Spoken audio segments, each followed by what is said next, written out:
Wanted to come in today and talk to you guys about something really awesome that I just heard about called Kitty Credit. That's just this amazing thing that's kind of happening, and I've actually got the CEO and founder here, Evan Leapart, and we're going to talk a little bit about that. But before we begin, I want to remind everybody that on this platform, we believe in building wealth for our community.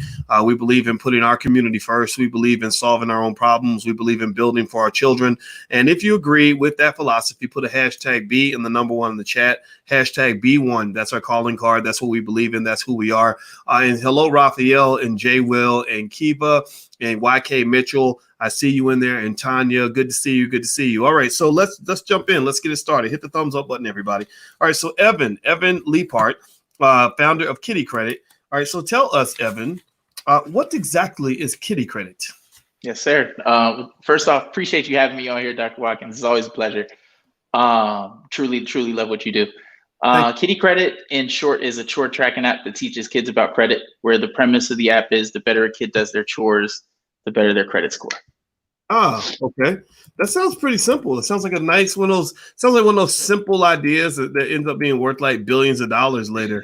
You know, that's the goal.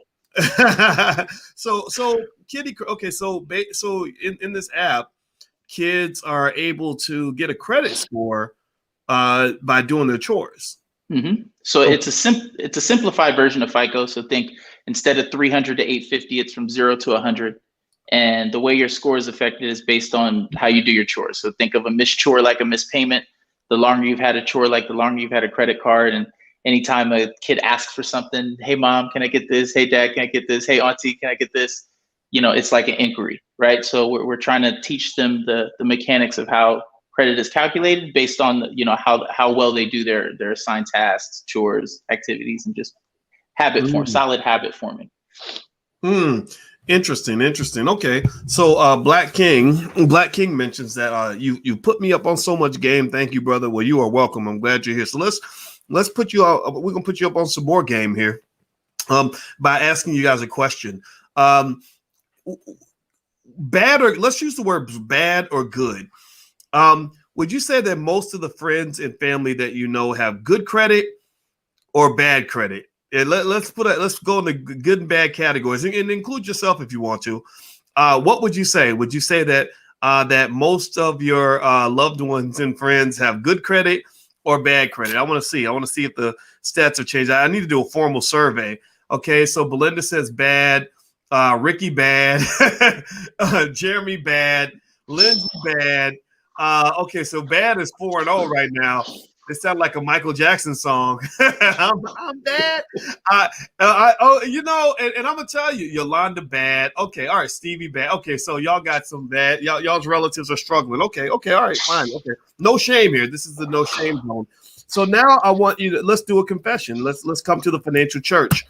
How many of you have had at some point bad credit? Give me a yes or no if you at some point have had bad credit.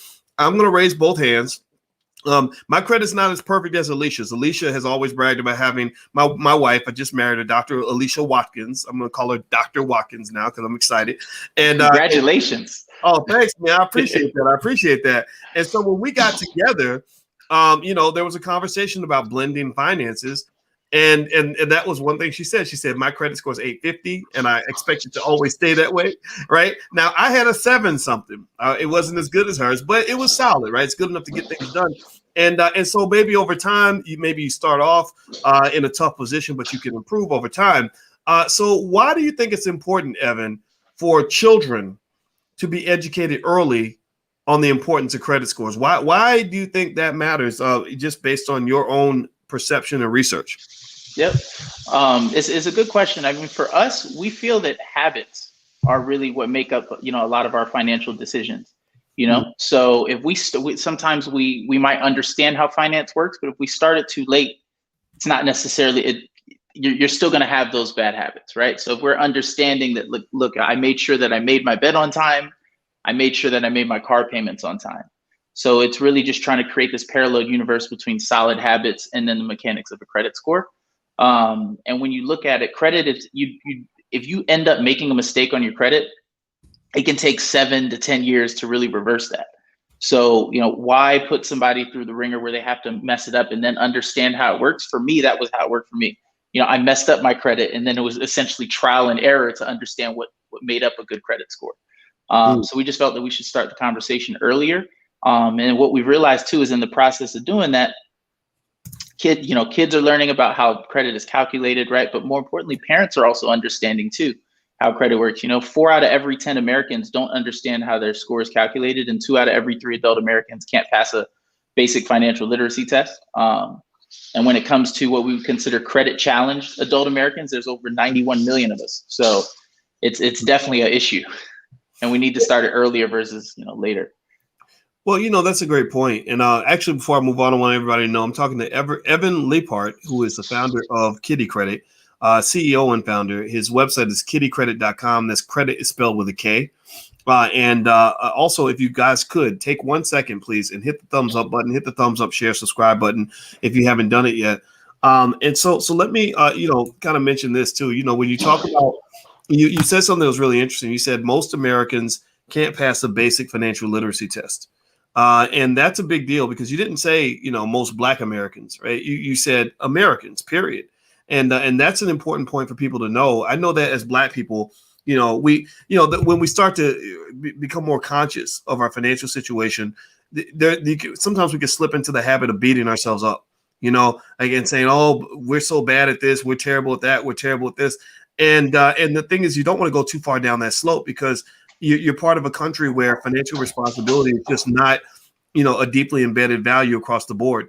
Americans are heavy consumers, and the corporations need this. They need us to become what I would call financial addicts, where we just have to spend, and we're not thinking about what's going on with our money and our credit and everything else. So I don't think people have to feel bad about that, right? I think it's this is kind of one of those things where parents, it sounds like what you're arguing is that parents have to take control of that. Like you have to fill in the void of what the public school isn't going to really teach your child. Can you kind of speak to that a little bit in terms of the role we can play as parents to really take over that process and not depend on somebody else to teach your child the things they need to know in order to be successful? Yeah, it's a good point. I think COVID taught us a lot about that this year, right? Like, there was a statistic that showed about the global learning market and what's happened kind of before COVID and after. When it came to, I think before COVID, people were simply saying, look, my kid goes to school, they learn what they learn, they come home, and that's that. But now it's been more of a collaborative process. And now that parents are taking more ownership of the education track, it's saying like, how do we teach things that I feel they would need to learn about, like versus just what the school is talking about. So, what we've been trying to do now, so like our business, we work with a lot of nonprofits. We also work with credit unions, but essentially what we're trying to do is bring kind of a holistic unit between the after school programs, take like a YMCA, for example, and the parent at home. And what tends to happen is in these after school programs, the parents that are more engaged with the kids and they drop them off 5 days a week, they're checking on Google Classroom to see how they're doing with their work. They better perform across the board. So, but the parents need help. A lot of times there's parents that are in situations where they have to work multiple jobs. There's things that need to be done to help out. So what our app can do is the organization will be able to add a chore or task for the kid to be able to do that reinforces parent engagement. It could be something simple like tell your mom to check Google Classroom, tell your dad to sign field trip permission form, things like that move the needle on their education, and it kind of brings it together so they're not two siloed environments where like I'm at home, I'm at school. I think post-COVID, that type of reality is gone now. And I agree with you 100%. It's just like even working, people always used to use this term work-life balance. And I think that's kind of this term that was created, through, I guess, maybe the Industrial Revolution or something, where we were trained to go and spend more time at our job than we spend, with our kids. And instead, I actually saw it more so as work-life blend. I work, I can be living and working at the same time, and you may not even know that I'm working, but I'm working, right? And I think that's important to know, because the family, I believe, should be a critical element in the whole development of of a child, the family should be incorporated into pretty much every aspect of your life on some level. Like I when I'm working, my family's in the room next door, and I like it that way because it's like now I'm multitasking. I'm able to still be the best father I can be because I can run right upstairs and discipline the kids. But I can also still go out here and hustle and accomplish all the things you could if you were, leaving your children to go to a corporate office all day, right? And so to that point, it sounds to me like you're saying the same thing with education. That education does start at home. Education starts with the parents, period. And the school can supplement that. And so with Kitty Credit, I guess I want to ask this. So in terms of your app, which everybody should download the app. They can get it in the App Store or something like that. It's on iOS and Android, so you can get it on both platforms. Okay, iOS and Android. Let me ask you this. Actually, what is your background? Like, how did you get into this app development space? Are you a programmer, or are you a financial analyst, or are you an entrepreneur, or what drove you to even go in this direction anyway? Yeah, my why. So like, I've always been an entrepreneur more than anything, right? Like I'm the non-technical founder, right? Like I've really been on this pathway for about 4 years, but I really started this because of entrepreneurship, right? Like I really believe that the best way that we can address the wealth gap in our country is through the lens of entrepreneurship. And in order to increase the number of entrepreneurs, especially in the Black community, we need higher credit scores. That way we can get access to a business loan or line of credit to be able to start a project that we want to start. I know there's alternative things that are coming out nowadays, like crowdfunding, but still the credit score is really one of the key components to addressing the wealth gap, be it entrepreneurship or even home ownership, which is one of the most significant statistics around the wealth gap itself, right?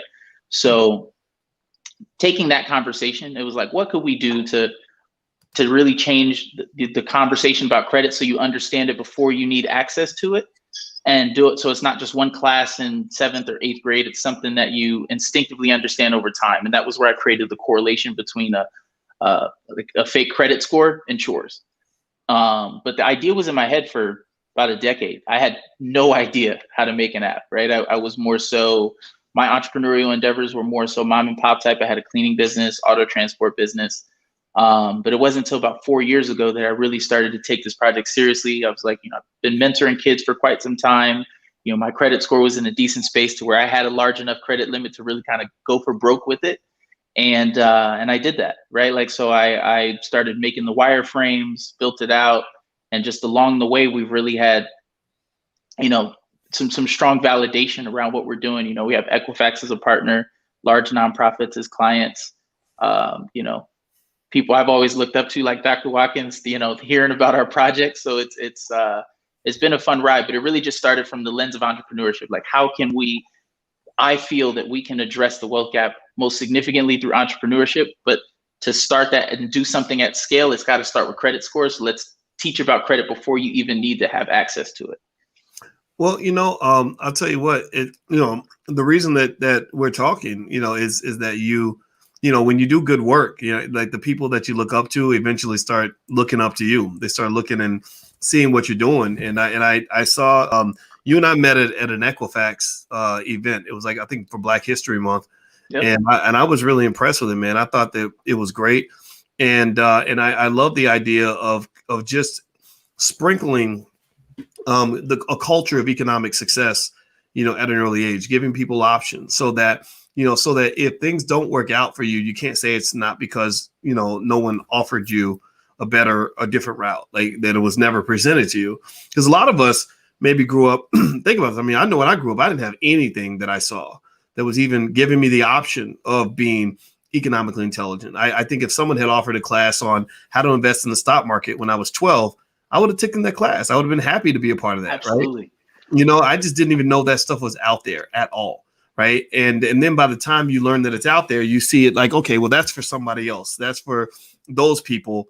That doesn't apply to me because, I'm a poor Black kid and that's all I can ever be. And then there's so much more. So let me ask this, just for those who are not 100% sure, what does a good credit score allow you to do as an adult? How does that make your life easier? I have thoughts, of course, and some of the audience does, but I'd like for you to kind of verbalize that so we can kind of consciously sort of explore that. Yep. I think not even going to the lens of entrepreneurship, but simplifying it, right? Like if you want a car, right? Like, let's say we both want the same Lincoln Navigator, right? And then if I have poor credit, my interest rate could be 7 or 8% on that. And, if I have great credit, that interest rate could be 1 to 2%, right? That's a difference of hundreds of dollars a month on your monthly payment, right? So that's just a simple example. You're paying less if you have a better credit score. You want a home, right? If your credit score is below a certain threshold, you're not even going to get approved for a mortgage at all, right? Like when we look at the statistics around, and forgive me, I don't know off the top of my head, but when we look at like the wealth gap in our country between the average white household and the average black household, it's upwards of 100,000, I believe. And the most significant part of that is because of the lack of home ownership, right? So what is the biggest barrier to owning a home? It's your credit score. You have a great business idea, and there is no such thing as a friends and family round. I know I didn't have one.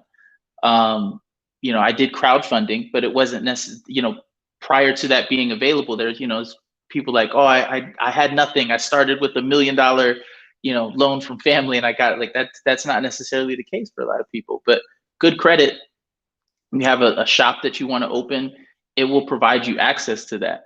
But on the flip side too, and this is why it's important to understand about how it works, but also understand about the risks of it, because you can easily go the other way and then over leverage and put yourself in debt, and that's a situation we don't want to have happen. So it's just, and that's where the habit part of it comes into. Like we could all understand how credit works, but if we still make poor decisions and have poor financial habits, then we'll just put ourselves in another cycle. So it's like let's try to change the habits early, and then also equip with the knowledge of what good habits and an understanding of credit, how those two things could function together. Yeah. And everybody, by the way, I'm speaking with Evan Leapart, and he's the founder of kittycredit.com, which is a new app that teaches credit scores to children by basically using their chores as an opportunity to teach them how credit scores work. And if you would like to know how to learn more about the app and what they got going on, kittycredit.com is a website you can go to, or you can also download the app in the iOS store or the Android store. It's all over the place. So make sure you do that, and also hit the thumbs up button. Please hit the thumbs up, share, subscribe button. We're building Black-owned media here, and we could use your help. And so please take 1 second consciously right now. If you haven't done it, please hit that thumbs up button, and also please subscribe. We need you to do that because that's really, really important. So one thing that's interesting, Evan, is I'm not going to even ask a question. I'm going to frame it just as a statement. I'd like for you to feel free to add in anything that comes to mind. That people use the term investment vehicle a lot. And I want everybody in here, give me a yes or no in the chat if you feel like you're somewhat familiar. If I say investment vehicle, do you kind of think you know what that means? Somebody give me a yes or no if you think, if you feel comfortable. Like when I say, investment vehicle, what does something come to mind? Right? Let me know. Give me a yes or no. And as we do that, I'm gonna make a funny little comment. So there's this person named Real Talk in the chat, and I want to ask Evan a question as everyone answers that previous question. You said you have a wife, right? Yes, sir. Now, how old are you? 35. 35. Okay. And how long have you been married? We are going on almost 3 months. Got married March. Oh, wow. Congratulations. Well, yeah. I see a person in the chat named Real Talk who says there's this term when I got married 2 weeks ago, and they've used this term called simp, because I express openly how much I love my wife, and I love the fact, she has children. I love the children. And I heard somebody use that term simp, and people are like, oh, Dr. Boyce, just ignore that, because it's not even the majority of people. But I said, no, I want to take that head on because I kind of feel it's very sad that a lot of our men never learn like what manhood means. Manhood means accountability. It means responsibility. It means caring about other people. It means defending, protecting children. It means loving the women in the community. And so anyway, I brought that up because I kind of really want people to also understand how your relationships and marriage and family plays a part into your wealth journey. So Evan mentioned earlier, and maybe you can talk about this if you want to, and then we'll go back to the previous question. Your wife, you said that you got this idea partly from your wife. Am I right? Is that accurate?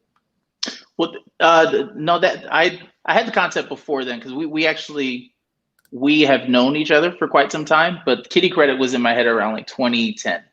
But definitely thinking about family, she was a part of it for sure. But no, it was me just at a sales job, had my headset on, and I was like, man, I need to find a way to teach about credit earlier. Okay, for some reason I remember you, but you mentioned your wife earlier, right? I said absolutely. I think what that was from the lens of is I don't think the company would be in the place it was without her, because it's really allowed me to just when your home is centered, you're just able to lock in. So that was 100%. Yeah, and that's a point I wanted to make, for the young boys out here that never really learned like what manhood looks like. Like they think some guys unfortunately think masculinity is like, smoking a cigar and drinking liquor and, or having girlfriends and all that. And that's all fine and good. But no, it's about knowing where your resources lie, where your assets are in your life, and understanding all the different assets that you have that are around you. And one great asset, and you're not the first person who's come on this podcast who's built a really powerful company, powerful brand in partnership with a great spouse. There was another woman, Kim, I don't have her last name in front of me, but she came in and her and her husband, two very smart people. I think they're both about 31 years old. They created a hair care brand called Curl Mix. Some of y'all who are watching remember when we brought them in. And I kid you not, they were maybe hustling together, grinding together, making about $35,000 a year. And then they put their ideas kind of on top of each other and joined a group to kind of help them refine what they were doing. They literally cranked out $6.5 million in revenue last year at 31 years old. Yeah, they're killing it. Like, do y'all hear me? Right. And I asked Kim, I said, do you think you could have done this without your spouse? And she said, absolutely not. Like my husband's ideas were critical in all of this. His support was critical.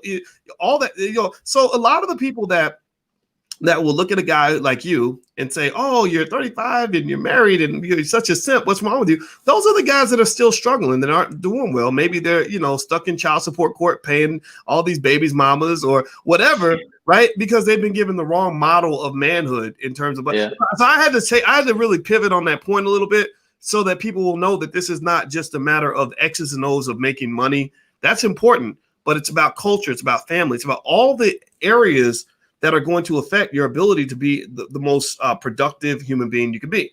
Now, did you have something to say on that? Yeah, I was going to say, as a founder, especially of a tech startup, like it's by far one of the most difficult things I've ever done, right? And I live in Miami. I've lived here for the past 17 years. Spent a year in LA, but been here for pretty much my whole adult life. And without a center, it's very easy to lose your way.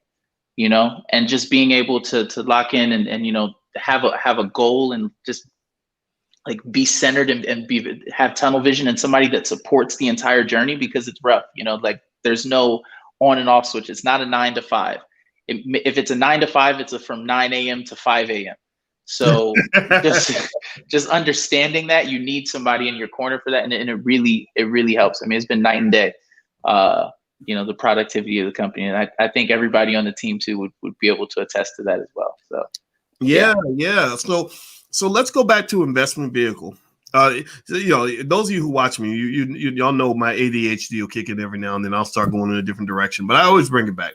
I always do. So let's go back to investment vehicle. I asked you, give me a yes or no if you feel like you kind of know what I'm talking about when I say the term investment vehicle. Some of you said no. A lot of you said yes. But it seemed like the majority actually said no. Let me kind of help you understand what Evan's talking about in terms of credit scores and investment vehicles. Think of an investment vehicle like a regular vehicle, like a car, right? If you have one type of vehicle, like another vehicle is like a bike. So if I'm on a bike and you're in a car, who's going to be able to go further? Who's going to be able to go faster? My bike, let's say I'm the fastest cyclist on the planet. Let's say I'm faster than Lance Armstrong. But you have a car. Let's say you're a fat person with a car, and I'm a really fit person on a bike. who's going to travel the fastest and the furthest? Who the person with the car or the person with the bike? It's going to be the person with the car, right? And then you got other vehicles though. You've got you've got something faster than a car. You got a helicopter. Helicopters are faster than cars. Then you got airplanes. Airplanes are faster than helicopters, and rockets are faster than airplanes. So the point is that you have faster and faster vehicles that are available to you, and credit is, to me, it's a faster investment vehicle where you can, sort of fast forward, almost like a financial time machine, and create financial realities really fast because you've got access to things like credit, just the basic access to capital, the ability to go to a bank, sign a piece of paper, and have them loan you a bunch of money, allows you to have things now that you don't have to wait for. Like that car that's $80,000, $40,000, whatever. You don't have to wait till you save $40,000. You can go ahead and borrow the money, right? Or that house that's $300,000. You can get that money right now, start living in the house, next month, as opposed to waiting 20 years or 30 years to save up that amount of money. But the thing about vehicles, faster and faster vehicles, is that you have to be a better driver, right? If you go from a bike to an airplane and you have not taken the time to learn how to be a careful pilot that's focused on safety, what's going to happen when you get in that airplane? You're going to die, right? It's going to kill you. It's not going to get you there faster. It's going to kill you, right? So having a good credit score and having access to capital is something that gives you a faster vehicle. You can do so many things. You have so much more financial freedom, so many more options than you would otherwise. But you got to be smart. You got to be responsible, because credit and debt is extremely powerful. How did I do, Evan? What do you think about that analogy? So if I had a pen and paper, I would be right, because I was just about to tell you, I'm absolutely using that example. It's a great example. Thank you. Sure. Thank you. For sure. I'm the king of analogies. I didn't realize I had that talent until I started teaching. And when I was teaching at Syracuse University, it's like, okay, how do you get 19-year-olds to be interested in this boring stuff that we're teaching as finance professors? And I would think about all the different ways that it relates to things we understand in life, and that's what led to me writing my first book called Financial Lovemaking, where I was like, a lot of the economic concepts actually relate to love, relationships, and sex, and all this other stuff that's really interesting. And let's just, make the analogies fit. And then what happens is that when you relate it to something you understand, it sticks, right? Yep. And I think that for us as Black people, this stuff has to really stick. And I love what you're doing, man, with Kiddie Credit. I love the idea of getting our kids started off right. And I hope everybody watching, everybody who's watching in the chat, give me a yes in the chat if you plan to download this app for your kids. I'd like a verbal confirmation in the chat so that we can let this brother know that we support him and we want to see him win and we want to see him successful. So give me a yes in the chat if you plan to download the Kiddie Credit app. Kiddie, go credit spelled with a K. The website's right there on the screen. So let us know you want to download it. So Evan, any last words? You're not going to die or anything. We're just going to end the interview. But so any last words before we bounce out of here? No, man, I just, keep up the good work what you're doing. Everybody out there, really start to look at how we can take ownership of our future, not just for ourselves, but also for the generation that comes after us. Let's each do our part to move the needle to make it a better place, especially, for the Black community. That's what we're doing this for. Everything that we do moves the needle, right? Like you teaching about finance, me trying to teach about credit. It's all pieces of the puzzle. So I appreciate everybody listening, and Kiddie Credit, you can reach me there. If you want to reach me personally, you can find me on Twitter, Instagram, wherever, just Evan Leapart, first name, last name. All right. KiddieCredit.com, credit spelled with a K. And also general financial literacy. We have our business school for children. It's blackmillionairesoftomorrow.com. The first month is free. So feel free to go to blackmillionairesoftomorrow.com. We focus on stocks, entrepreneurship, and real estate. If you want your kids to learn in that space, feel free to take a look. It's a great program, and I think you guys will like it very, very much. So thank you very much, Evan Leapart from KiddieCredit.com.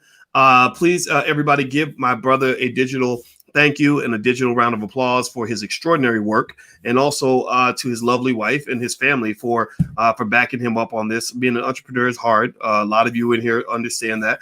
And so I hope you'll support this brother and what he's doing. So thanks a lot, Evan, man. It was great seeing you, brother. Thank you, brother. All right. Everybody have a good day, and we'll see you soon. Take care.